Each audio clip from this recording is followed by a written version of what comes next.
Hey, soul survivors, on this last day of 2023, we are going to talk about divorces in January. We're also going to talk about New Year's resolutions, sharing our goals, and what this future holds for us. So if you guys have been struggling in 2023, I hope I've helped you along the way. Feel free to let me know what you're still struggling with. I am here to help you. But New Year's resolutions. A lot of us, sometimes in November, December, we start thinking maybe I should get back on track. And January 1st comes along and we had this whole list of things that we want to change. So be cautious sharing your goals with other people. Other people might want to sabotage them. It can also put pressure on you. Sometimes even when people are well-meaning, that if you don't achieve that certain goal or if you fall short, hold yourself accountable. Because when we start sharing certain things, it's interesting how the mind works. So let's say I said, I'm going to get in shape. And you guys are like, that's fantastic. I'm so proud of you. Good for you. And I knew you could do it. That it kind of gives us that little dopamine hit. Like, these people are proud of me. And it kind of shuts it down. We don't have that strive for, I want people to be proud of me. And I'm going to continue. We also want to be proud of ourselves. We shouldn't judge our lives on how other people view us. But if you get how the mind works, and how society works, all those kind of things, that when we get that dopamine hit, it almost self-sabotages our goals. And I know when I was going through a custody battle, I had applied to go to law school. And I had told my attorneys that it was not something I wanted brought up in court. For one thing, I had just applied. I took the test. I didn't know what my scores were on the test or if I would get into that school. Luckily, I got through and I got accepted, but that put a lot of stress on me. Like, I'm going to be judged whether or not I get into this school. This was not my intent. It wasn't my intent to use that to prove anything about myself, because I already had my college degree and I didn't feel that was necessary to say whether I could care for a child or not.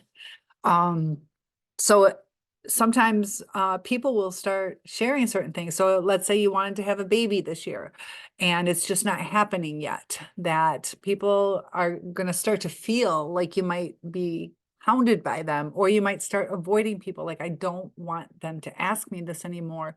Or if you're trying to lose or gain weight, that you don't want to show up and have people almost self-sabotaging. Or if you fall short, let's say you hit that cigarette and you're like, I've been really good, I'm struggling, but I maybe fail once a month, but I'm really doing so much better, that sometimes people can cause you to give up on yourself. So there's no need to set off, if you guys are watching this after January 1st, that you don't have to wait to get those goals in motion. If you want to get healthy, if you want to eat right, stop smoking or drinking or drugs, you can start doing that today. You don't have to wait for a New Year's resolution. And a lot of people get pumped up, but they have to be committed. And January 1st is an easy time to just write out your hopes and dreams, but it's the commitment that you need to make. So hold yourself accountable. Don't let others get in your way. And as far as the divorce rate, January is the highest rate for divorce filings. And a lot of that, people get through the holidays and they have their family together. They don't want to deal with having to talk to the family or feeling like they're going to ruin the family members' holiday. So just be aware. If you guys have ever been divorced, feel free to share what month it was when you guys declared it or filed it. But helping each other learn about human behavior. There are certain patterns. It's really interesting, the patterns that we go through. So when I say, when you share your goals, it's scientifically proven that a lot of those don't continue. So keep yourself accountable, write it down, and keep on track. And don't get discouraged. I know some people who, if they break their diet, they're like, well, screw it. And they just give up. It's okay to falter sometimes, but stay on track, never give up on yourself. Keep retrying. Some of the things that we write down for our New Year's resolutions can be quite challenging.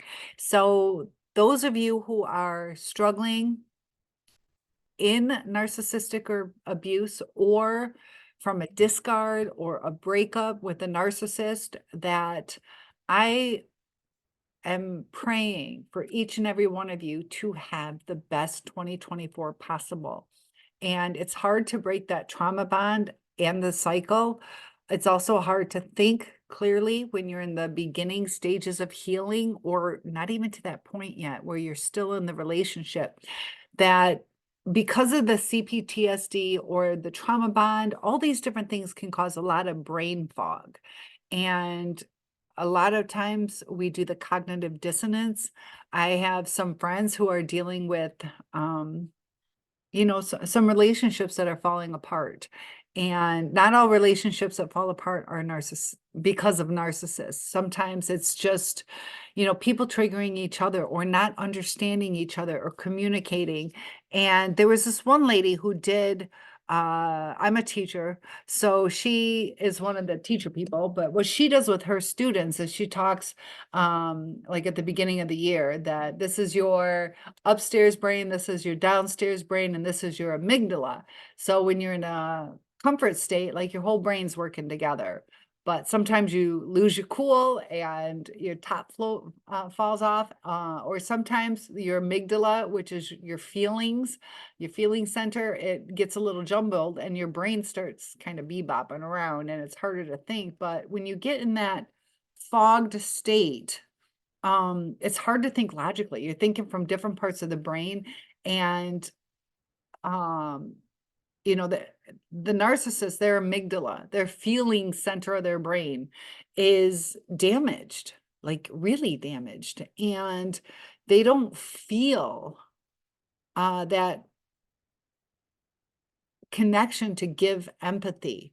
And so as far as who we are, that we feel things differently. So we see things differently. We try to communicate differently. And it becomes, with the way that the narcissist is talking to us and handling the situations, very toxic, the way we try to talk through things or work things out or walk on eggshells, that the whole situation starts crumbling. And there's only so much of that abuse that you can take. There are certain things that we probably could try not to be as sensitive. That's where we put up our boundaries. But over time, it's like that Chinese water torture where it gets more and more intense. So we start reacting a little quicker, we get triggered quicker, or we need to feel that comfort again. And it throws you off. So in 2024, I would like to help you guys heal, to think a little bit clearer, to understand our person or what happened. I know a lot of us feel that it was all our fault, or we blame ourselves. Now, there might have been some things that we did wrong, but a lot of times it's kind of in self-defense that we felt attacked, that we felt misunderstood or cheated on or lied to, or the future faking. And it does something to your brain, and it kills off cells of your brain, so it's not communicating the right way. So when you're starting to become forgetful or kind of spacey or not understanding what others are saying, it's because of what's going on. So to those of you who are considering continuing the relationship, there has to be change. And if the other person isn't willing to do it, it will continue to destroy your brain, and it will continue causing you to make poor decisions, a lot of times at your detriment, whether it's bad decisions, going along and doing things you don't want to do, or foregoing your feelings of comfort. And, we can't expect a person to like coddle us or be our everything, but there needs to be a safety within a relationship. And over time, your body is telling you this is not safe, this is not right, that we should know what our reality is. We should know what we can rely on. And all of a sudden we start like not knowing what we can rely on. We also start wondering what the truth is. And we're like, am I being paranoid, or am I misunderstanding? And we start going through all these things to where eventually it's completely on your mind. And when it's completely on your mind, you start ruminating and you get into this cycle where your comfort level now will be anxiety, it will be depression, you will get used to it, still be uncomfortable, still not like it.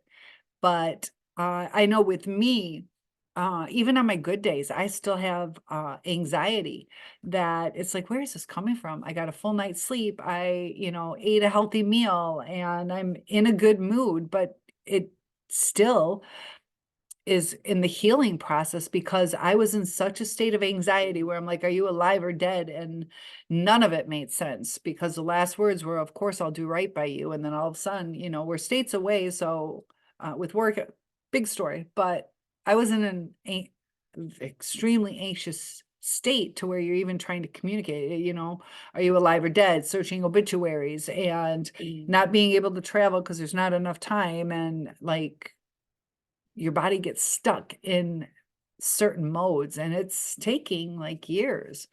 It does get better, and a lot better, but I'm still in the healing process. Like emotionally, mentally, I'm doing really well, but my body's still trying to catch up to it. So I'm sure some of you can share some of your stories to help validate what other people are going through. A lot of us feel alone, that we feel like, why did this happen to me? Like, why me?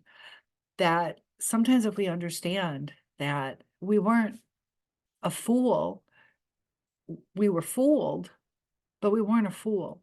We were a genuine person going into this relationship. And the way a narcissist is so much more damaging than just two people not continuing a relationship. It's not where you both say, well, yeah, this isn't working, or there's no chemistry between us, or you're right, we don't talk about anything. Like, that, where's the anger come from? It's mind-blowing on how that trauma bond happens. So look at the red flags. Hindsight is 2020. And a lot of us are still loving our person. It's okay to love them, but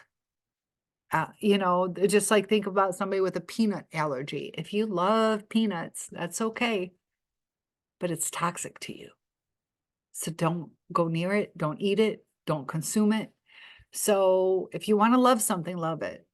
If you want to take the good and have happy memories, that's okay too. But if we can let go of the pain, and part of doing that is realizing that we deserve better.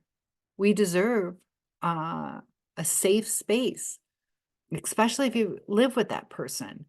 A lot of us feel guilt over certain things. So moving forward in the new year, we don't have to have a new love. If it's meant to be, it'll be. But what we do need is a healthy body, a healthy mind. And when we exercise, that helps give us some serotonin. Now, there's a difference between the serotonin and the dopamine. When we start feeling good, it's good to keep your body feeling good. And you can do that through different things. I have a video on the serotonin and dopamine, but we don't want like the addictive bursts of the intermittent reinforcement and what we get from the narcissist. Is not like an even keel. Like if you were in a healthy relationship, just snuggling, you had that nice peace and calmness, and you feel that serotonin. It's not like a dopamine hit. Like if you won, I don't know, a beauty pageant, you're like, oh my gosh, that's like that dopamine hit. It's not just like, oh, that's so sweet.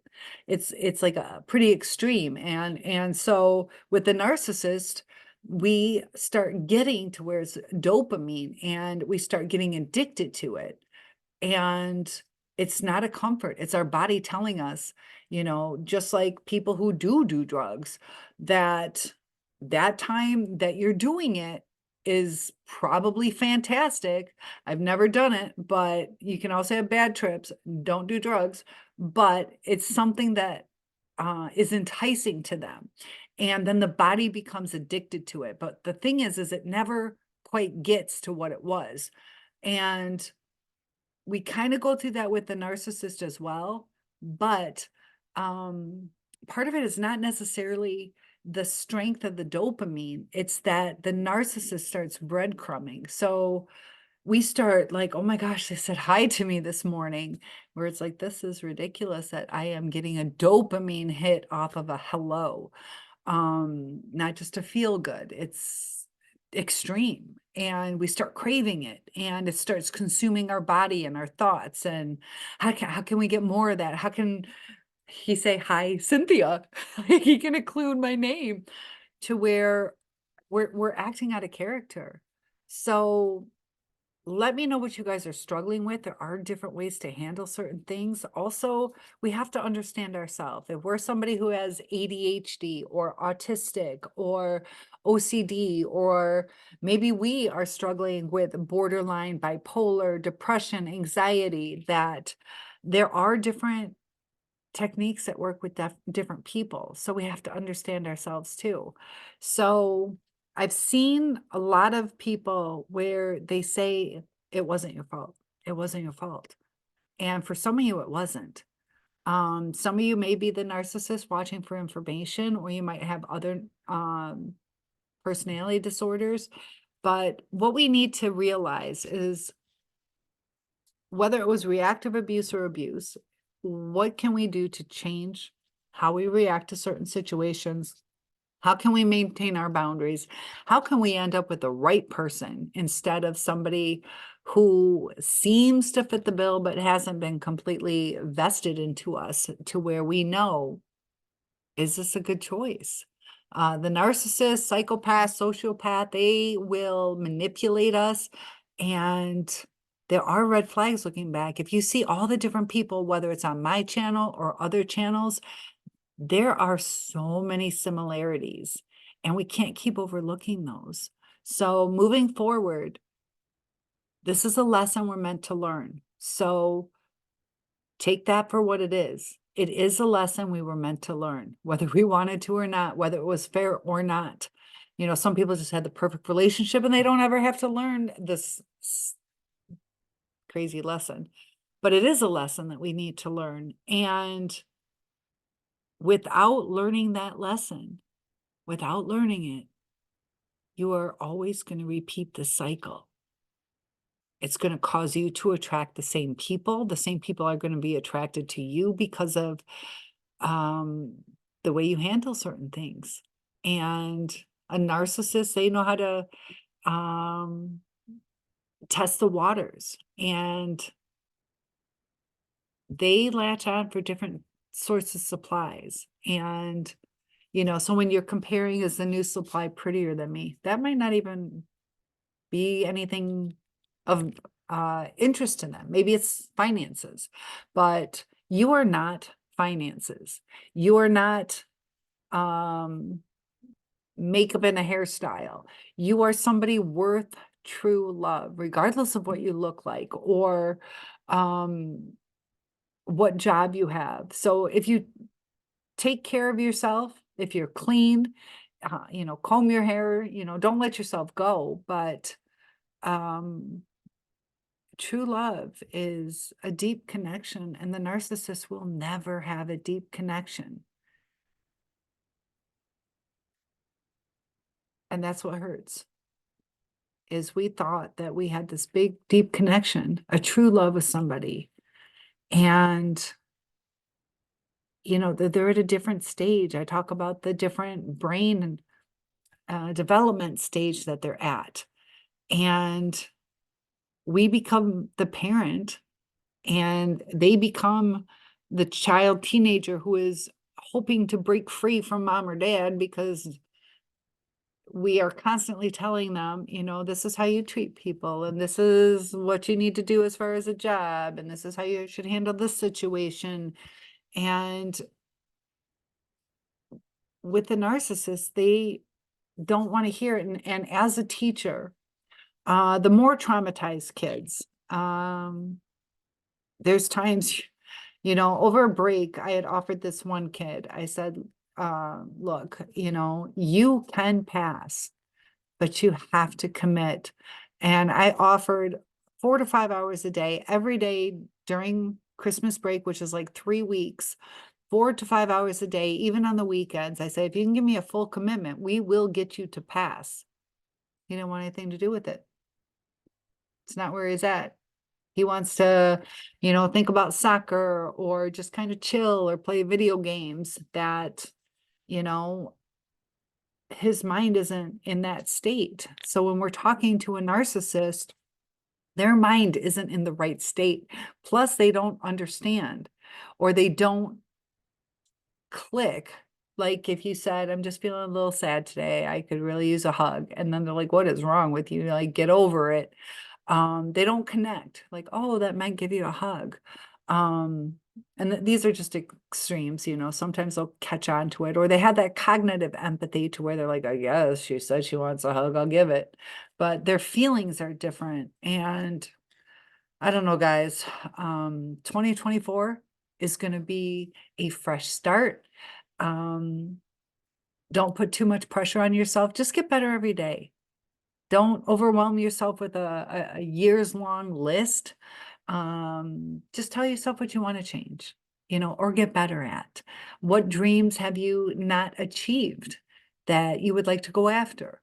Live your best life, and I'm here to help you. One-on-ones are available. Happy New Year, and I'll see you in the next video. Here's to 2024.